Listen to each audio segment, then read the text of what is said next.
Okay, so you're thinking about getting a home blood pressure monitor. You've been doing your research, got articles, reviews, all that good stuff. Right. But it's a lot to wade through. It really is, yeah. Like, where do you even start? It's like trying to pick out, I don't know, a new phone contract. Mm-hmm. But the stakes are way higher. Yeah. We're talking about your heart health here. Absolutely. And we know that's important to you. That's why you're here. Yeah. So, to help us decode all of this, I've got an expert with me today. Happy to be here. Someone who can hopefully make sense of the what, the why, the how of home blood pressure monitoring. It's something I'm really passionate about, actually. Oh, yeah. Helping people understand this stuff, it's empowering. That's a word I kept seeing pop up, actually, in all the research you sent over. Yeah. Empowerment. Yeah. Like, a lot of these articles were really big on how home blood pressure monitoring, it's not just about, like, supplementing your yearly checkup. Mm-hmm. It's about giving you, the individual, more control. Exactly. Think about it this way. You wouldn't wait for your car to totally break down before you check the engine, right? Sure. Home monitoring, it's like giving your heart that same kind of regular checkup, not just once a year. So it's about being proactive. Yeah. Staying informed. Exactly. And that early detection, that can be huge. Huge. It can totally change the game when it comes to your heart. Okay. Because you're tracking at home, right? That data, when you share it with your doc, it's like gold. Leads to more personalized care. It's like having a direct line to your heart, basically. There you go. Giving you these insights that you just wouldn't get otherwise. But I have to admit, I was digging through all this research, right? And something kind of caught me off guard. Oh, yeah. A lot of these articles, and even that one big JAMA study from earlier this year, they brought up inaccurate readings Yeah. on home monitors, That's a big one. which is a little, honestly, concerning. Sure. Because if you're relying on this thing Right. to make decisions about your health. It's got to be accurate. So what's the deal with that? Like, are these things just inherently unreliable or what? Well, that JAMA study you mentioned, they actually found that a lot of monitors, particularly ones sold online, like on those big marketplace platforms, Oh, okay. they haven't been properly validated. Validated. Like, what does that even mean? It means they haven't gone through the testing to prove that they meet certain accuracy standards. It's kind of like, imagine you've got a recipe, Okay. but it's never actually been tested. Uh-huh. You might end up with something edible. You might end up with a total disaster. Okay. Not ideal when it's our health on the line. Right. Exactly. So is it as simple as just being careful where we buy these things? It's a start, definitely. But there's more to it. To really understand how to pick a good one, we got to dig into the types of monitors out there. Okay. And where you buy does matter too. Right. We can definitely get into that. Okay, let's do it. But first, let's break down those monitor types because there's options. Yeah, because I noticed a lot of the articles, even the American Heart Association, they seem to be big fans of those upper arm monitors. Right. Like, those are the gold standard, it seems like. Yeah, they are. And there's a good reason for it. Why is that? Positioning. Oh, okay. Your upper arm, it's roughly at the same level as your heart, Right. which means the monitor, it's getting a truer reading. Without the actual pressure. The pressure in your arteries. Exactly. That makes sense. Yeah. But I got to be honest, I see a lot of people rocking those wrist monitors. Mm-hmm. Even some friends of mine. They're so sleek and compact. Yeah, they're discreet. They look good. Yeah. Are those just, like, inherently bad? Oh. Should we ditch those? Not necessarily bad, but use them with a little more caution, maybe. Okay. Remember how we talked about blood vessels Yeah. and how they get narrower the further you get from your heart, Right. your wrist? That's a prime example. Okay. It's trickier to get a good, solid reading there. Because even a slight change in position could throw it off. Exactly. Exactly. Even if you tilt your wrist a little bit, it's going to impact the reading. Wow. And there was that study out of Japan, Yeah. Tohoku University.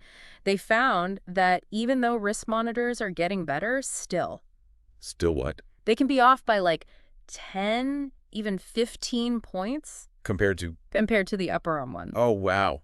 Yeah, that's a big difference. It's a big difference, especially if you're really relying on these numbers. Right. So yeah, upper arm is best, generally. But even then, even if you've got the upper arm monitor, you found a good place to buy it, there's this other thing. Okay, what's that? Cuff size. Cuff size. See, that's something that really surprised me, go through all this research. Yeah. How much emphasis there was on that. Yeah.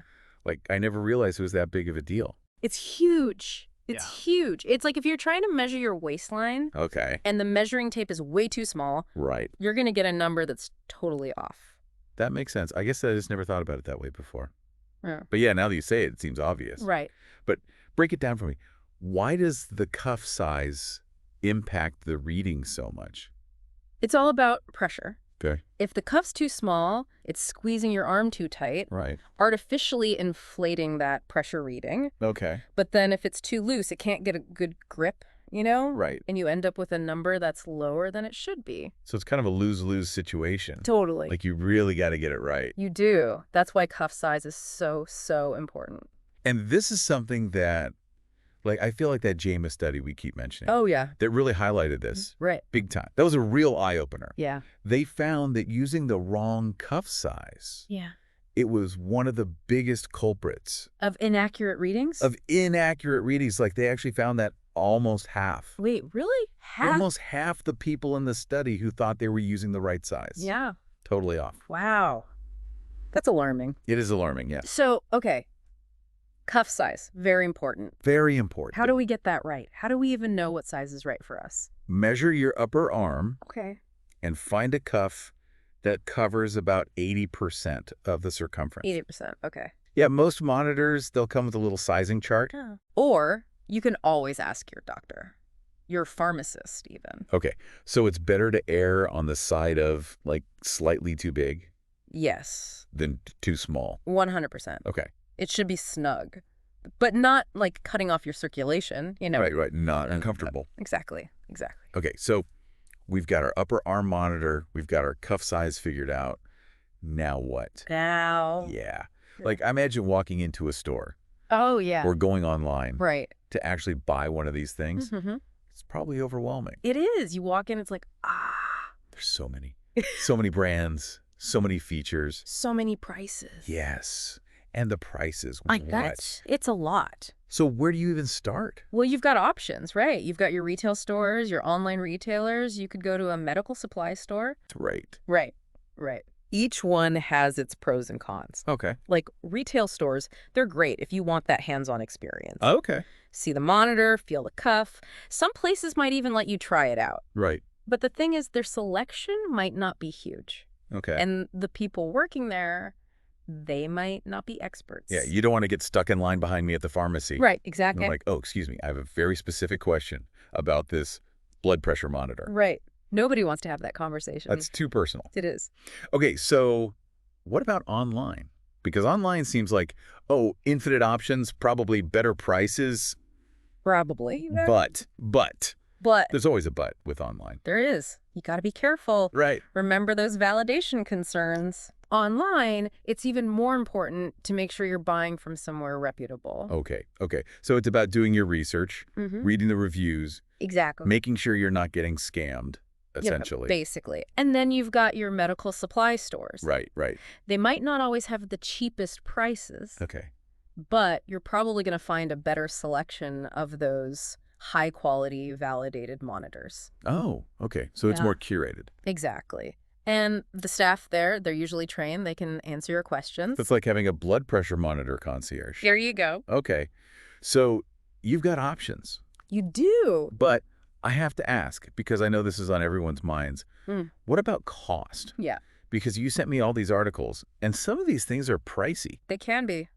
They can be. It's all over the map, from like, oh, that's not bad, to like, are you kidding me? Right. And I know that's a major factor for people. Yeah. It's a big purchase for some people. Yeah. And I wish there was like a one-size-fits-all answer. Right. But like most things in life, you get what you pay for. Okay. So like the more affordable ones, those might be okay for just like basic occasional use. Exactly. Especially if you're generally pretty healthy. Oh, yeah. Right. But if you've got existing health conditions, Okay. or you need to be monitoring this stuff more closely, those higher end models might be worth the investment. Because it's an investment in your health, essentially. Exactly. Exactly. Yeah. Okay.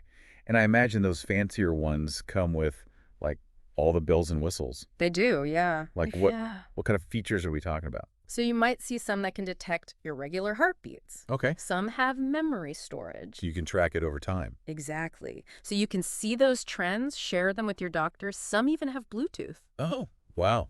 So you can like send it straight to your doctor's office. Straight to your dog. It's like a little mini health hub right there on your arm. There you go. Okay, so we've covered a lot of ground. We have, yeah. Different types of monitors, the importance of cuff size, where to buy these things. Right. But there's one more thing. Okay. And I know this is probably on everyone's minds. Yeah. What's that? Insurance. Ah. Because these things can be pricey. That can be. So if our insurance could help us out a bit, Right. that would be great. Who doesn't love a little help from insurance, right? Yeah. So what's the deal?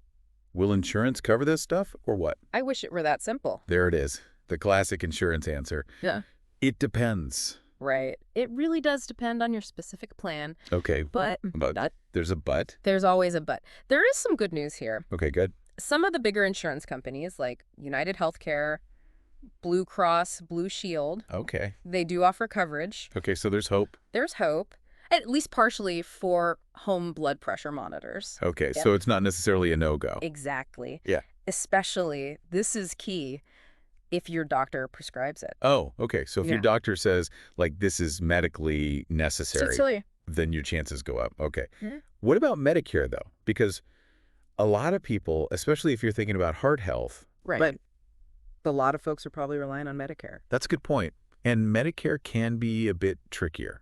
Oh, boy. They don't usually cover it for, like, routine use. Okay. But Here we go again. Another but. but there are exceptions. Okay. So, for example, if you need it for a specific condition, like, say, you're on home dialysis, Right. things like that, it never hurts to check, though. Okay, so call them up. Exactly. Even if it's just to double check. 100%. Have your insurance card handy, Okay. and then just ask them straight up, what's your coverage for home blood pressure monitors? Okay. See if they require a prescription, what kind of paperwork you might need, all of that. That's good advice. Okay, so it sounds like really, no matter who your insurer is, the best thing to do is just give them a call. That's always the best policy. Get it straight from the horse's mouth. There you go. Exactly. Okay, this has been honestly so helpful. Oh, good. I'm glad. I feel like I've learned a lot, and I feel a lot more confident now about actually, like, going out and doing this thing. Good. That's the goal. Yeah.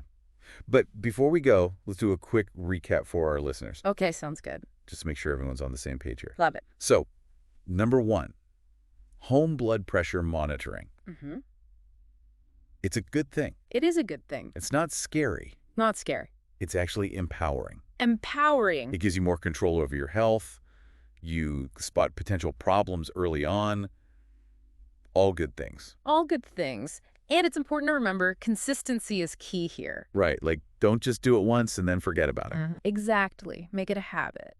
And those regular readings, they give you and your doctor a much clearer picture Of what's going on. of what's actually happening. But, And this is a big but. yes, Accuracy is paramount. it's everything. Right. If you're not getting accurate readings, it's useless. It's pointless.